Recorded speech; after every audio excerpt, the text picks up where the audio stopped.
Alright, Archero 2, the Vibrant Voyage. What should you be grabbing from this exchange shop here? And probably most of you like me, we're not investing a lot of our gems into this, so the rewards might not be as wild and crazy as we would all like them to be. But still, with already having 112 pulls, I'm sitting at about 6,300, and I can grab a couple of halfway decent stuff in order to get myself better for the long run. Now, if you do plan on playing this game for the long run, it's probably going to be the best case scenario to actually go and pick up some of the shards for most likely the new artifact that came out. The sad part is this isn't going to give you any immediate results, so you may be saying to yourself, well, I want that power creep up now, so I'm going to deter from this, and I'll worry about that stuff later. But if you are thinking for the long run, the Aeon Spire might be the best way to go, and the fact we don't know when this is going to be popping up again and give you a little bit of a jump start. But still, for me, for example, I have like 5 out of 10 of the Ravenous Chain, so that's probably the one I should definitely be going for. Just know that all these artifacts aren't actually in the wishing area, so there's not going to be a chance you getting them from there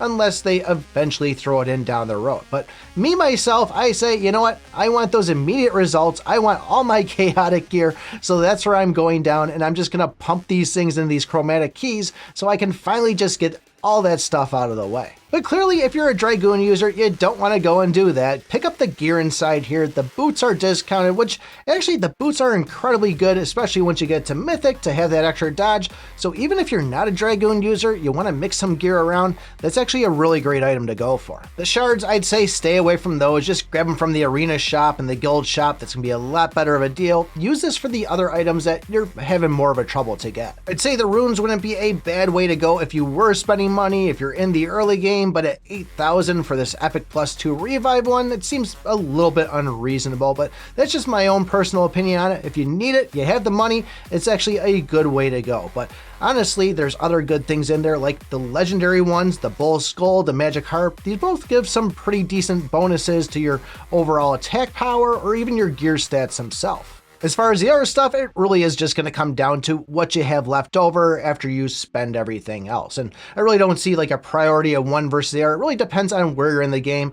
The shovels, the wishings, they all seem to be pretty equivalent for what you're going to be spending. But for me, I'm going to be going right after those chromatic keys. So those will be my main focuses. Either go after the shards, go over the chromatic keys, get yourself boosted up a little bit more, and hopefully we see a way to get these actual artifacts other places in the game versus trying to get them from these gem-hungry events. But if you want a refresher on this event, just to know how it works and give yourself a little bit of advantage, take a look at this video right here.